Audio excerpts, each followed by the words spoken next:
शिक्षा संस्कृति उत्थान न्यास और भारत सरकार के शिक्षा मंत्रालय से संबद्ध कई स्थानों की इस वर्ष आगामी 17 से 19 तक नई दिल्ली में ज्ञानोत्सव का आयोजन किया जाएगा। इस ज्ञानोत्सव के अंतर्गत कॉलेज विद्यार्थियों और शोध छात्राओं के लिए राष्ट्रीय स्तर पर आलेख प्रतियोगिता और राष्ट्रीय शिक्षा नीति 2020 पर केंद्रित प्रश्नोत्तरी प्रतियोगिता का आयोजन हो रहा है। तो आइए जानते हैं इसकी पूरी जानकारी इलिस कॉलेज के प्राचार्य प्रो ओम प्रकाश राय और पत्रकारिता विभाग के समन्वयक डॉक्टर राजेश्वर कुमार से।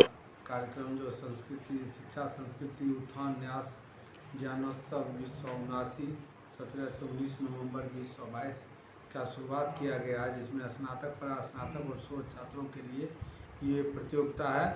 किस प्रकार से भारत में शिक्षा से आत्मनिर्भरता की ओर हम लोग बढ़ें, इस कार्य के लिए जो अभी नया न्यू एजुकेशन पॉलिसी है, इसमें जो हर लोगों के हर हाथ को काम, मोदी जी का सपना जो है उस सपना को कैसे साकार किया जाए, skill India, make in India किस प्रकार से बनेगा और किस प्रकार से हम लोग सबके उच्च शिक्षा के क्षेत्र में हो या प्राइमरी एजुकेशन हो या सेकेंडरी एजुकेशन, उसको क्वालिटी एजुकेशन कैसे दे दें, क्योंकि देश सबको नौकरी नहीं दे सकता है। इसके लिए उसको कुछ ना कुछ स्टार्टअप, कुछ अपना उद्योग भी स्थापित करना होगा, जिससे कि वो जॉब सीकर ही नहीं जॉब गिवर बन सके।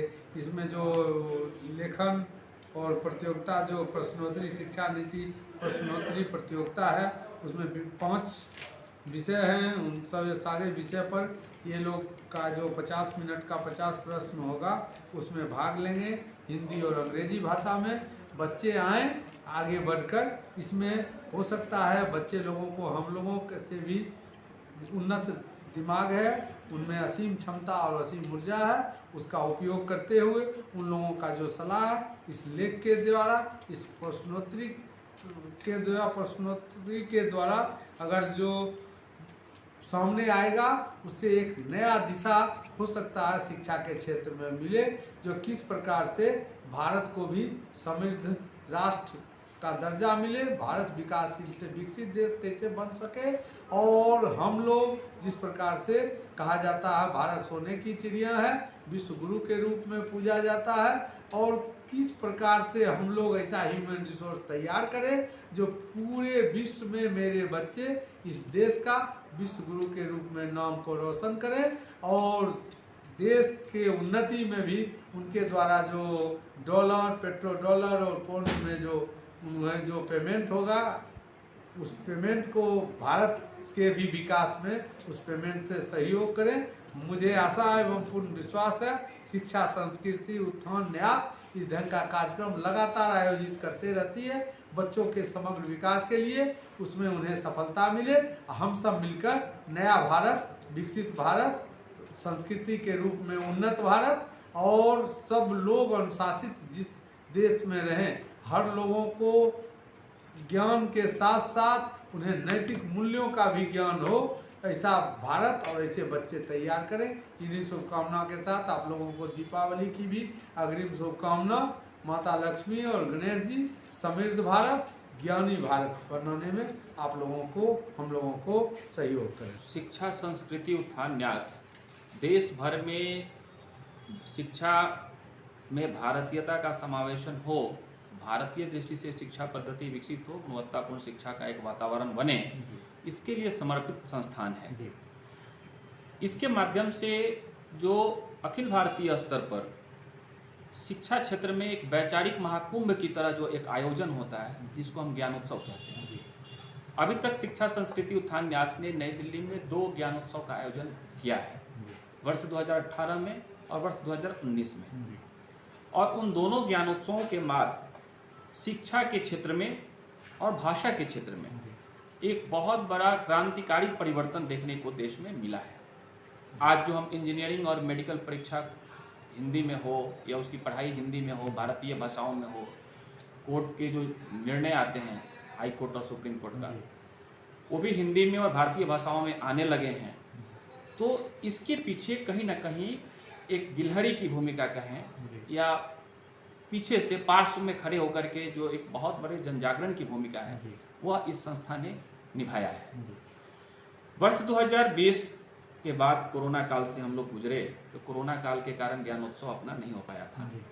इसी बीच राष्ट्रीय शिक्षा नीति 2020 आई और यह राष्ट्रीय शिक्षा नीति 2020 अचानक आसमान से टपकी हुई शिक्षा नीति नहीं थी। यह पूर्व की जो जितनी भी शिक्षा नीति आयोग और उनकी संस्तुतियाँ रही हैं, उनकी जो महत्वपूर्ण बातें थी उनको समावेशित करते हुए देश भर में सैकड़ों हजारों लोगों से चर्चा पर चर्चा करके शिक्षाविदों की सलाह मशवरा के बाद यह शिक्षा नीति आई है, लंबे अरसे के बाद। वास्तव में इसका क्रियान्वयन पूरे देश में हो, वह सिर्फ सरकार के भरोसे बैठ करके नहीं किया सकता। तो जिस शिक्षा संस्कृति उत्थान न्यास ने राष्ट्रीय शिक्षा नीति 2020 के आने से पहले उसमें अच्छी नीति बने, इसके लिए प्रयास किया, जन जागरण किया, वही शिक्षा संस्कृति उत्थान न्यास आज पुनः पूरे देश भर में सभी विद्यालय शिक्षा से लेकर के उच्च शैक्षणिक संस्थानों तक शिक्षा के सभी स्टेक होल्डर्स के बीच NEP 2020 के इम्प्लीमेंटेशन की दिशा में एक महत्वपूर्ण कदम उठाया है।